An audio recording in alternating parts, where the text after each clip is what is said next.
Welcome back to Inside Ambition, a casual news show where we talk about all things Drexel. I'm your host, Alexandra George. And with Drexel's new and improved plan to stay remote for the fall quarter, I can't help but feel for the incoming first years just thinking about all that they're missing out on. No in-person welcome week with the Silent Disco and Franklin Institute. No awkward roommate relationships when you can't decide if they're your best friend or not. And not to mention, no fine dining at Hans or Urban. The travesty. Now Drexel students are looking to the future in hopes of returning to campus by winter quarter.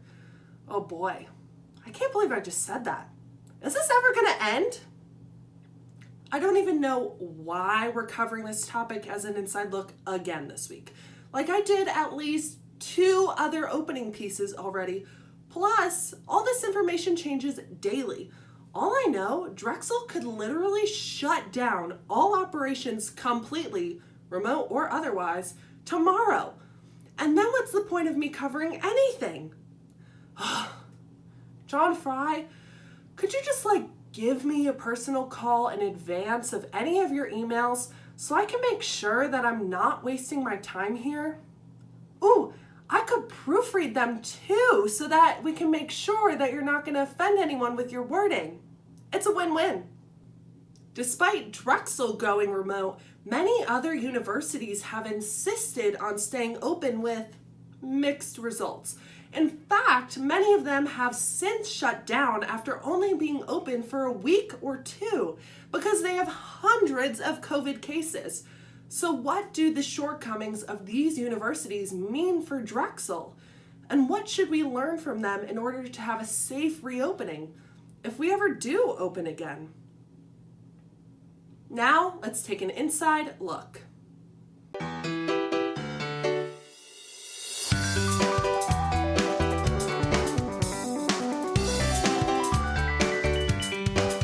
There's a plethora of cases at Philly universities, despite the fact that both Drexel and UPenn have been closed since March.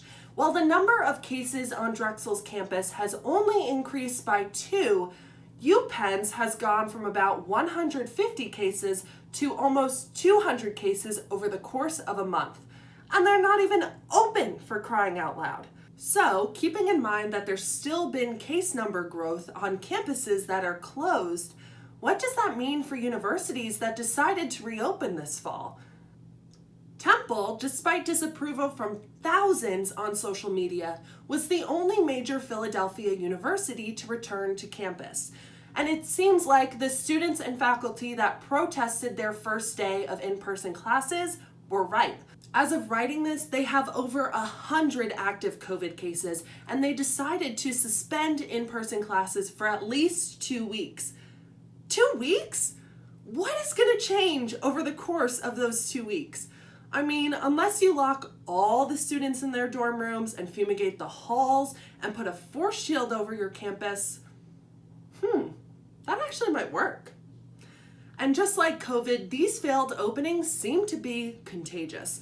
From the end of July to the end of August, University of North Carolina at Chapel Hill went from just 37 cases to over 1,000. Similar growth can be spotted at Auburn University, who went from just 3 cases to over 500. And the University of Alabama at Birmingham has almost 1,000 cases too. These patterns can be observed at countless other universities, except Drexel, of course, because we're all at home. With the startling number of case surges at these universities, many others that haven't opened yet decided to either delay their opening or went full remote. Not all universities have made a change, but I'm sure the rest will follow hazmat suit eventually. But how could this have happened? With all the planning and pledges, how could the universities still crumble under the pandemic? I mean, it's almost like we should have seen this coming. COVID plans at universities were laid out over several months and underwent numerous changes. But at the core of them all, whether they required biweekly testing, masks, or limited occupancy in classrooms, each and every plan relied heavily on its student body. schools asked students to take into account the global pandemic before retreating back to their fall 2019 behavior. But honestly, what do you expect, universities? I mean, we all signed up for a $40,000 college experience, and we haven't seen our friends in months. No amount of pledges or emails or websites can make up for that fact. And I guess in most aspects, it makes sense that universities were relying on their students to control their virus cases, the same way that the country is now relying on us all as individuals to continue to social distance and wear masks out in public. But at the same time, a little too much responsibility seems to be put on the students here. For example, RAs at universities across the country have now become the COVID police, which I guess is good because the actual police don't seem to be doing that. Most RAs signed up for their job to not only get free housing, but to develop community and be mentors to incoming first years. But putting the work on students is a trend across the board when it comes to universities. Just like the fact that Fry needs the student body to provide feedback so he can realize that his email wording is inappropriate and insensitive. The reality is, though, in a lot of these cases, the fault does fall on the students. If anything, most of the surges can be linked back to the return of large-scale parties, many of which have been traced to either off-campus or fraternities and sororities. I mean, we all saw that Penn State started partying again even before they reopened. Now that I'm saying this all out loud, I really think that Drexel made the right decision staying remote this fall. As much as that hurts me to say, I mean, has Drexel ever been right about anything? I think as we watch the downfall of other universities' COVID plans and their effects on the surrounding communities, we can breathe a sigh of relief that Drexel will be safe. Just don't breathe on your laptop screen. Please and thank you. With all these concerns in mind, we have to ask ourselves as a community, what should Drexel do for this winter? Well, that is, assuming we don't go full remote. A good place to start might be, instead of telling students what they can't do, instead telling them what they can, like reverse psychology. It will not only foster a healthier relationship between students and faculty, but it'll keep people safe and on the same page of what's allowed. So instead of saying no parties at all, maybe say, oh, well, you can gather outside in the snow as long as you're 6 feet apart. Maybe have a snow person building competition. I think that's a great plan because then maybe students will be motivated to drink less so they can avoid making the snow yellow with their drunk peas. Drexel, like all universities, is known for being lax when it comes to student misconduct.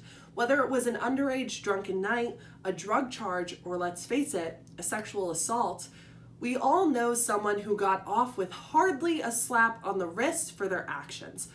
After all, it's a lot harder to kick a student out of your school when they've got a $40,000 price tag on their head. But there need to be consequences when students break the COVID guidelines the university has laid out. Ooh, let's petition to start the hashtag #That'sSo2019 to shame our past selves and get more comfortable with this new reality. Staying up past 2 a.m. for that booty call? Not accessorizing your outfit with a mask? Actually taking the time to put on lipstick? I see you, Fry. Frat parties? I mean, come on. That's so 2019. The coming weeks will be telling as the country monitors the success rate of universities that have reopened. It seems like Drexel's future is not only in the hands of its students and faculty, but also other universities. Who knows what 2021 will have to offer, but we can only hope that it's better than 2020 and better than That's So 2019, and that Drexel takes the failures of other universities into account, as well as hope that John Fry improves his emails. And if you're returning to campus this fall, even though Drexel's remaining remote, make sure that you're still being safe. Drexel is still our home and is still our community, and we need to make sure that we're all doing what's best to keep each other protected. To stay up to date with all of our content, make sure to follow our Instagram at inside_ambition and subscribe to Drexel Television's YouTube channel. If you enjoyed this video, don't forget to like, comment, and share below. Thanks for watching, stay safe, and we'll see you soon.